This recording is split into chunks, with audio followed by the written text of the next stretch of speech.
राजस्थान विधानसभा में महंगाई, भ्रष्टाचार और अन्य मुद्दे गूंजे। वहीं बालोतरा को जिला बनाने की मांग को लेकर पचपदरा विधायक मदन प्रजापति नंगे पांव चल रहे हैं, जबकि खाद्य मंत्री प्रताप सिंह खाचरियावास ने रसोई गैस सिलेंडर के दाम बढ़ाने पर केंद्र सरकार को घेरा। वहीं भाजपा के प्रदेशाध्यक्ष डॉक्टर सतीश पूनिया ने भ्रष्टाचार, किसानों की कर्ज माफी, पेपर लीक को लेकर गहलोत सरकार को घेरा। आइए यहाँ देखते हैं किस नेता ने क्या कहा।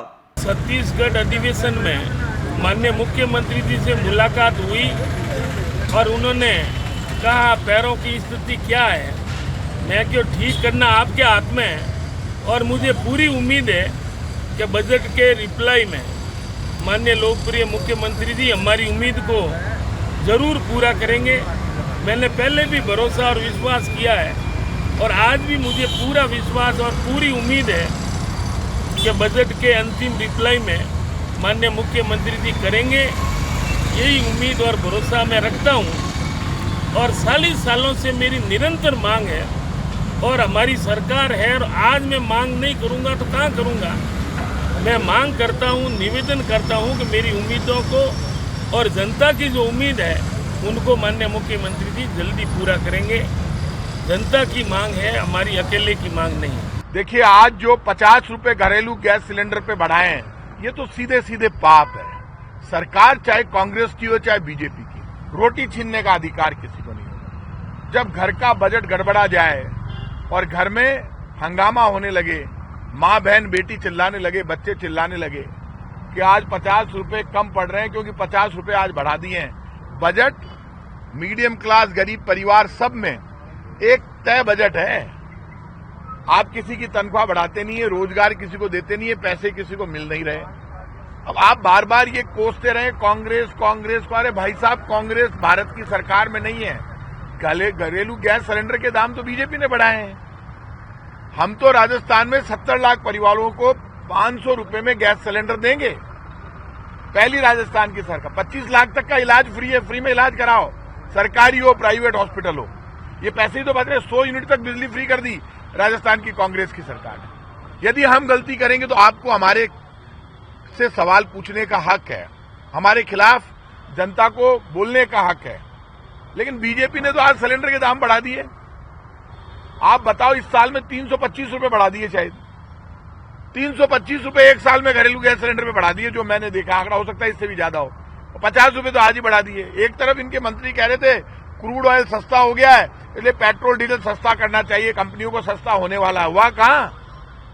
इनके केंद्रीय मंत्री मेघवाल साहब बोल गए, हरदीप सिंह जी पुरी बोल गए, तो सस्ता क्यों नहीं हो रहा पेट्रोल डीजल।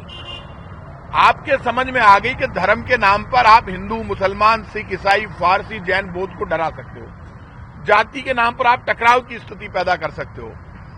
लेकिन ये तय बात है, कांग्रेस का नेता पाप करेगा तो कांग्रेस के नेता को ऊपर वाला जवाब लेगा।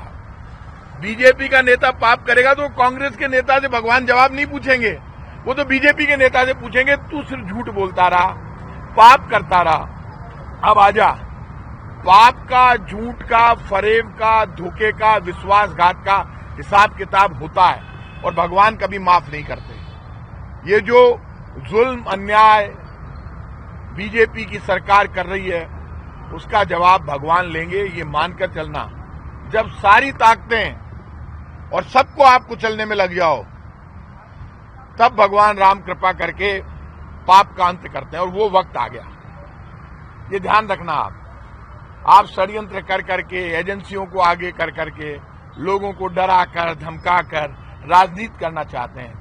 ये राजनीति चलेगी नहीं। जवाब दो महंगाई के लिए। भ्रष्टाचार, महंगाई, बेरोजगारी इनकी जनक है तो कांग्रेस पार्टी है। 60 वर्षों तक उनको अवसर मिला था, लेकिन कोविड के कालखंड के बाद इस पर मैं समझता हूं कि एक चुनौती जरूर थी केंद्र की सरकार के समक्ष। लेकिन यदि आप दुनिया के दूसरे देशों की प्राइस इंडेक्स देखेंगे, उसके मुकाबले भोजन की थाली से लेके मकान के निर्माण तक की जितनी व्यवस्थाएं हैं दुनिया के तमाम देशों में, उसमें भारत में जो महंगाई का जो अनुपात है वो दूसरे देशों के मुकाबले कम है।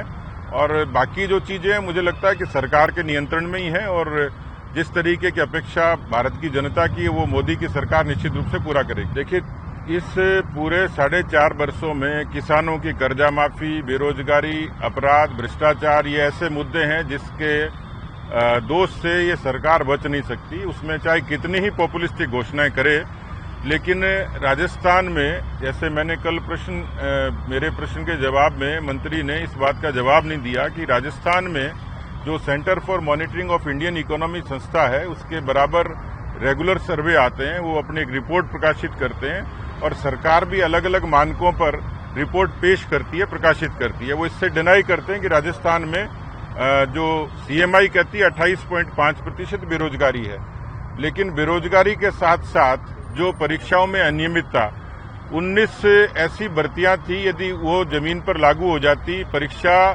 इंटरव्यू और अपॉइंटमेंट, तो 95,000 नौजवानों को अब तक नौकरी लग चुकी होती। 95,000 नौकरियां निकलने के बाद, परीक्षा और इंटरव्यू के बाद भी लोगों को नौकरियां नहीं मिली। और इस पर जो सबसे बड़ा काम हुआ, जो दंश है, वो है पेपर लीक का। बेरोजगारी और पेपर लीक दो बड़े मुद्दे हैं जिन पर भारतीय जनता युवा मोर्चा ने पहले भी प्रभावी आंदोलन किया है। सदन में भी पार्टी ने सरकार से जवाब मांगा है, सरकार ने स्टेटमेंट दिया है, लेकिन उससे हम संतुष्ट नहीं थे और इसलिए युवा मोर्चा ने यह ऐलान किया है कि जयपुर और इसके आसपास के संभाग के जो प्रमुख विधानसभा क्षेत्र हैं, वहां के प्रमुख कार्यकर्ता शिरकत करेंगे और विधानसभा पर 4 तारीख को एक बड़ा प्रदर्शन करेंगे। उसकी तैयारी पूरी हो गई है।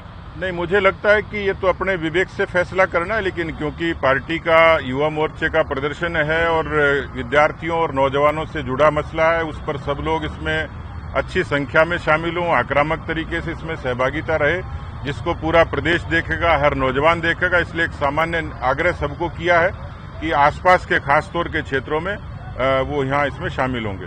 पिछले 4.5 साल का राजस्थान की अशोक गहलोत सरकार का ट्रैक ये है कि वो न तो सदन में परफॉर्मेंस कर पा रही है, न सदन के बाहर धरातल पर।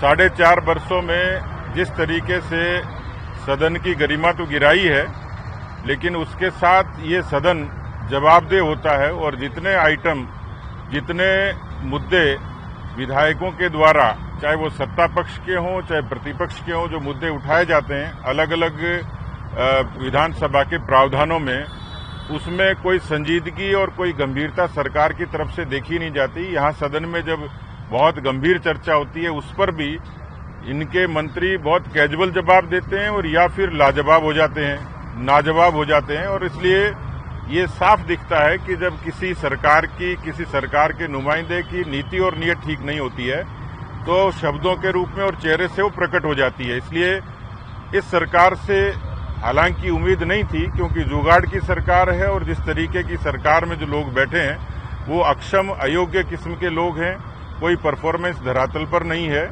और इसलिए जो एंटी इनकम्बेंसी है वो सरकार के साथ साथ इनके विधायकों और मंत्रियों के खिलाफ भी बहुत प्रबल तरीके से है। इसलिए तैयारी भी नहीं होती, नीति भी नहीं है, नियत भी नहीं है। और सबसे बड़ी बात यह है, यदि काम किया होता है तो लोगों की, जनता की जुबान पर बोलता है। लेकिन दुर्भाग्य ये है, ये तो भला उस स्पीकर महोदय का कि जो सरकार को कदम कदम पर डिफेंड करते हैं, अन्यथा यदि सदन में उस तरीके की निरपेक्षता होती तो इस सरकार कब की जनता की अदालत में दोषी हो चुकी होती। लेकिन अभी भी जिस तरीके का आचरण और जिस तरीके की परफॉर्मेंस है बहुत पुअर है और वो जनता भी उसको देख रही है। कानून व्यवस्था तो खराब है ही, लेकिन इस कानून व्यवस्था की खराबी के पीछे ये सरकार के ही लोग दोषी हैं, जिन्होंने जो राजनीतिक हस्तक्षेप रखते हैं, संरक्षण देते हैं, पुलिसिंग को जिन्होंने कमजोर किया, संसाधनों के नाते भी उसकी बहानगी है कि केवल 3% पुलिस के विभाग पर खर्च करना, ये सरकार के उस कमजोरी को प्रदर्शित करता है कि उनका कोई कमिटमेंट नहीं है। लेकिन इन्हीं के लोग इन्हीं पर जब कोई उंगली उठाते हैं, प्रश्न खड़ा करते हैं, तो ये तो जनता देख रही है कि कौन दोषी कौन निर्दोष है। लेकिन ये बात सही है कि जब सरकार का इकबाल कमजोर होता है, इकबाल खत्म होता है, तो उस प्रदेश की कानून व्यवस्था भगवान भरोसे होती है।